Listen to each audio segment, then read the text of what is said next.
Hi, I'm Jas Mortier. My introduction to playing bass guitar was the song Go Your Own Way by Fleetwood Mac, and of course on bass John Mc Vie. It's off the million-seller album Rumours, of course. I still, till this day, love the album very much, and the killer rhythm section on it that gave the band the name. But for some reason I felt always more personal connected to the follow-up album, that's Tusk. It's a double album. It's not only got really a bunch of really moving, touching songs, but there's also a bit more experimentation on there. There's one track in particular that I really like from a bass player's point of view, and it's the song Angel.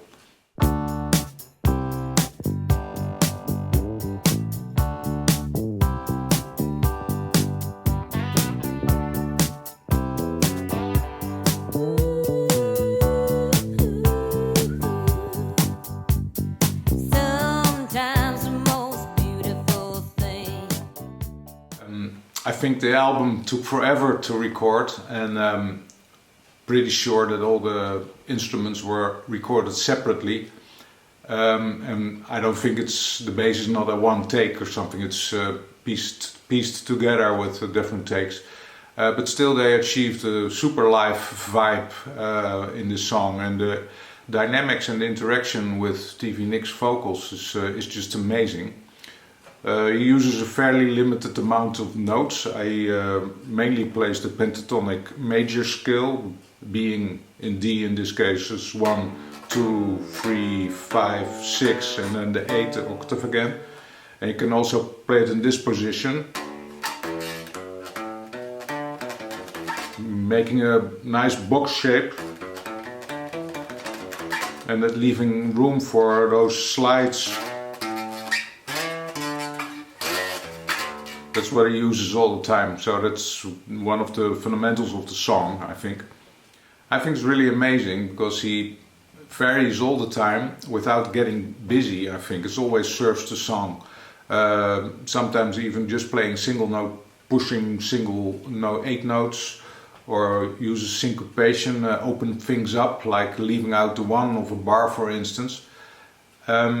There's a guy on YouTube, you should check out the bass cover of the song, and he wrote out the whole song, the whole bass part, so that saves me a lot of time, and that lets me focus more for this video on the sound John Mc Vie established in this song. The main thing I know in this era of Fleetwood Mac, he played short-scale Alembic basses, and he had really a couple, as you can see. And among those there's this very peculiar one with the so-called stainless steel continuously fretted fingerboard, and he used it for the song Chain, for instance, the famous song with the bass part in there. So I figured the short scale played a huge part in the role of the sound, being more mid-focus, and of course the legendary electronics in the Alembic bass would make it possible to boost these mids even more, and last but not least, $1 million tube preamps and compressors will do the job to make this saggy and tubey feel, I think. This is a video of the rehearsal of the Tusk tour where they're doing the song, and you can see that John is playing an Alembic.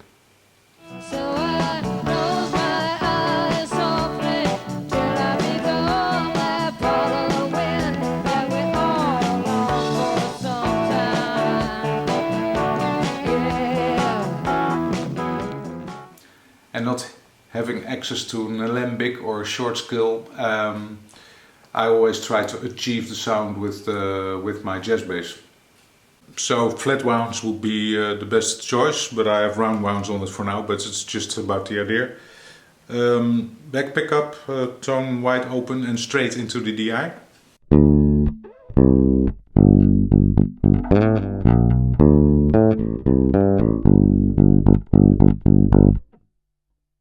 Add a mute.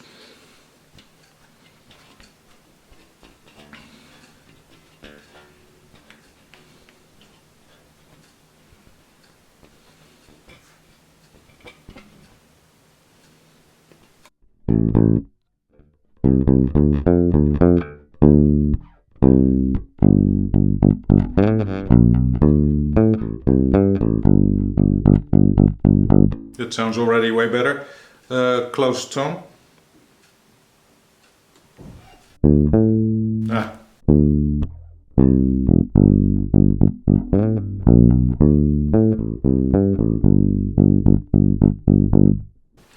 Now we'll switch to my tube preamp. All the settings are neutral.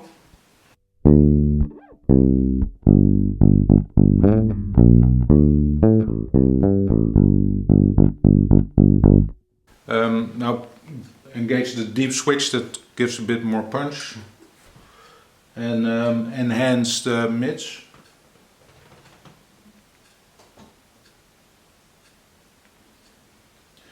Pretty strong, I believe around 700-800 Hertz.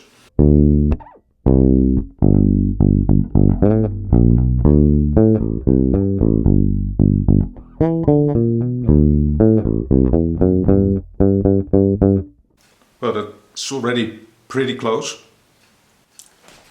And let's see how it sounds in the song.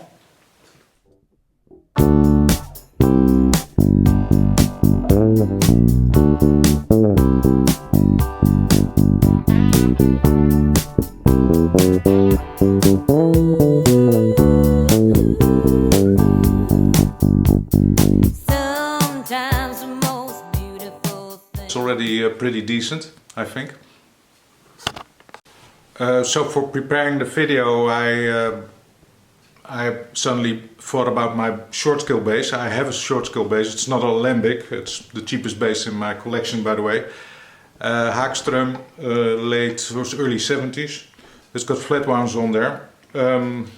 This is just a killer bass in general. This is the front pickup.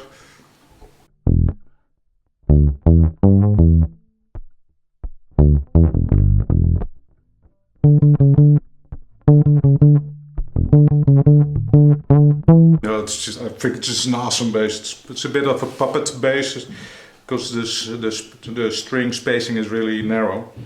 But figuring that's Alembic with a back pickup and a short scale, I switched to short scale. This is the back pickup, and I was totally flabbergasted. That's just almost the sound. This is unbelievable. I closed the tone.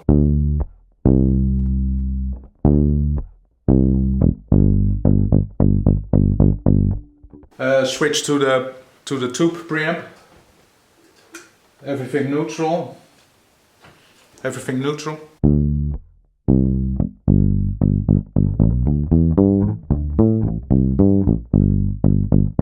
Add some low end with the deep switch.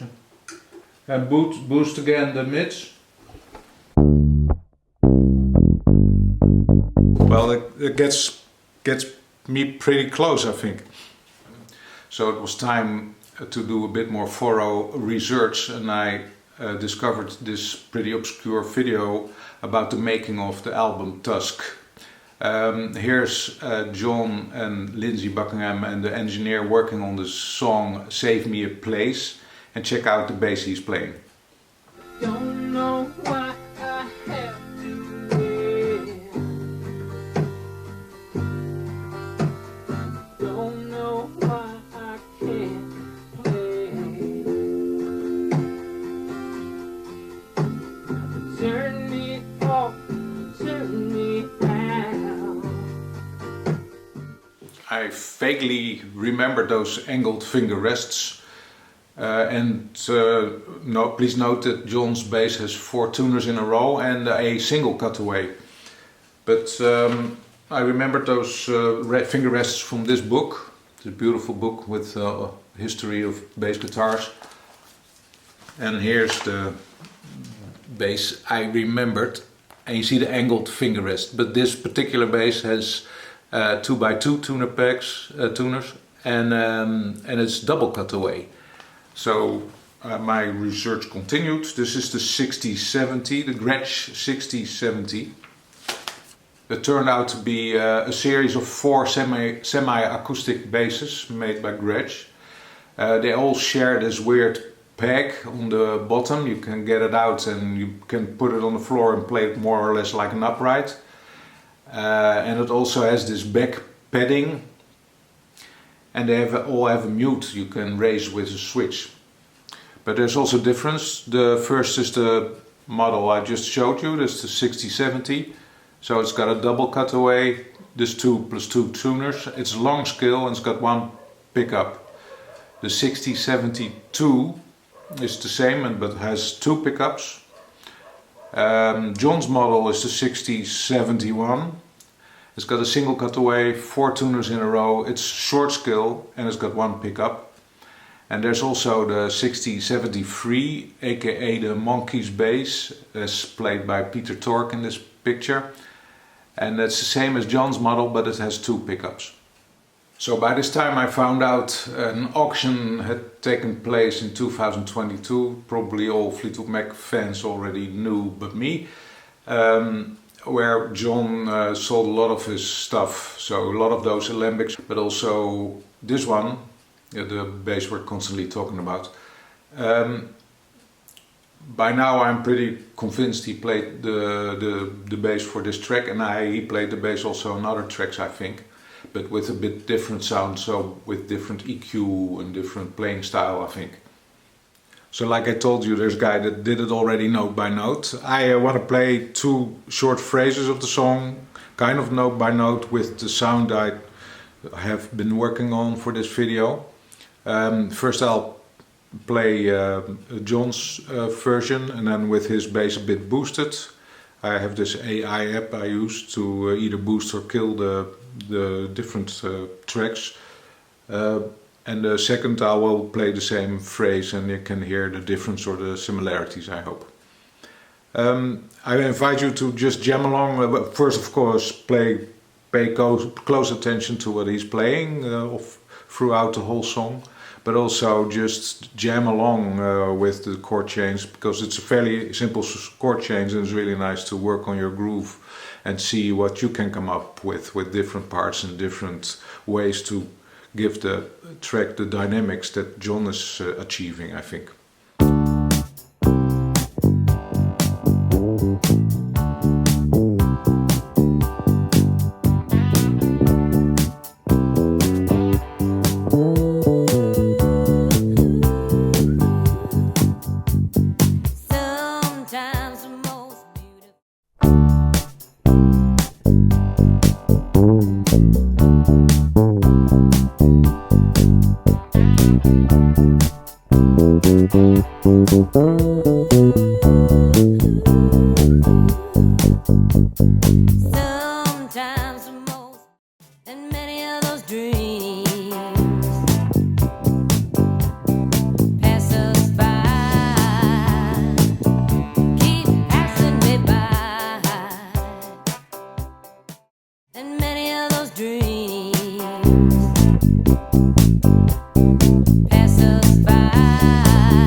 So doing this made me wonder what other tracks on this album John used this bass for, not this one, but the Gretsch. So I just pick a few where I can kind of hear a semi-acoustic sound, I think. So let's try it.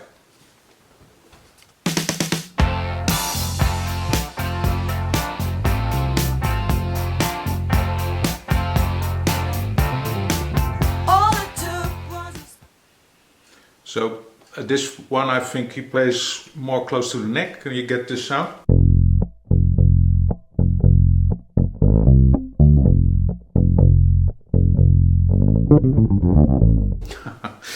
But that's like pretty much the sound, isn't it?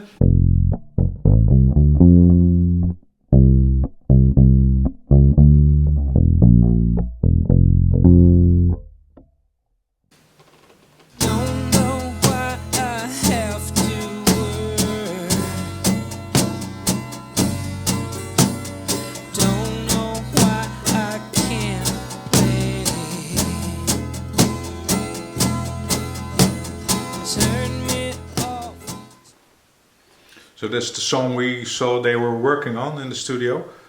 So it would sound like this.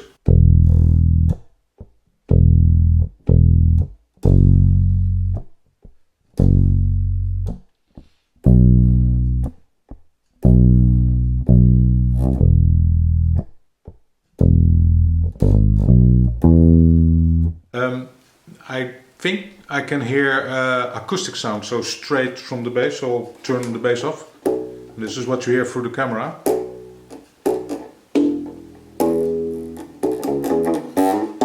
And we can blend it together. Normally I cut out the onboard sound from the camera when I play, so you only hear the DI sound. But now we can hear both together.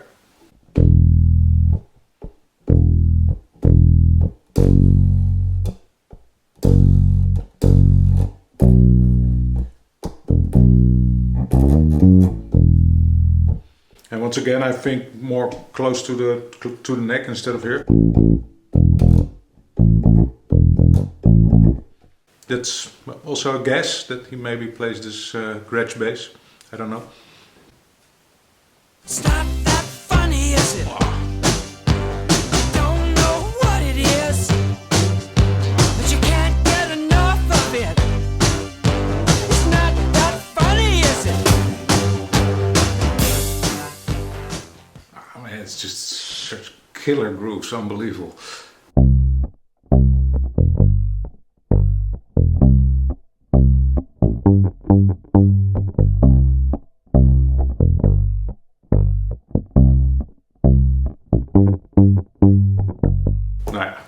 I think the Haagstrom is a little bit less low end than the Gretsch. I think I hear a mute on this bass, on this track. This is without a mute.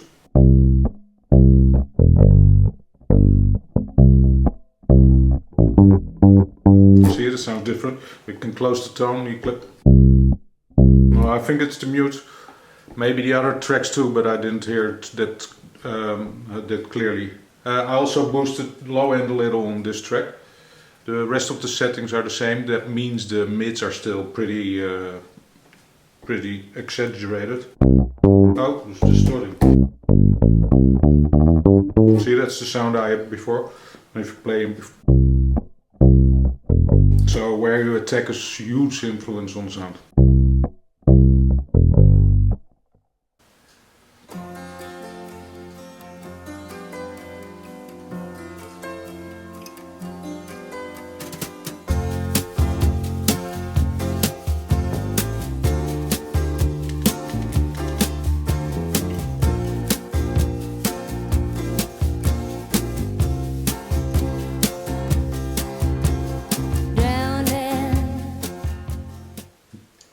Last but not least, the smash hit, also killer groove by Mick Fleetwood and John Mc Vie.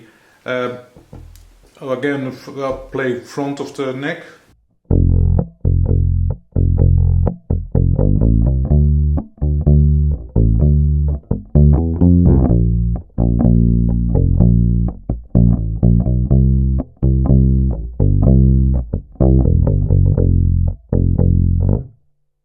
Sounds like an acoustic bass to me too, so probably the Gretsch. I just guessing, and it's just fun to listen closely to those things.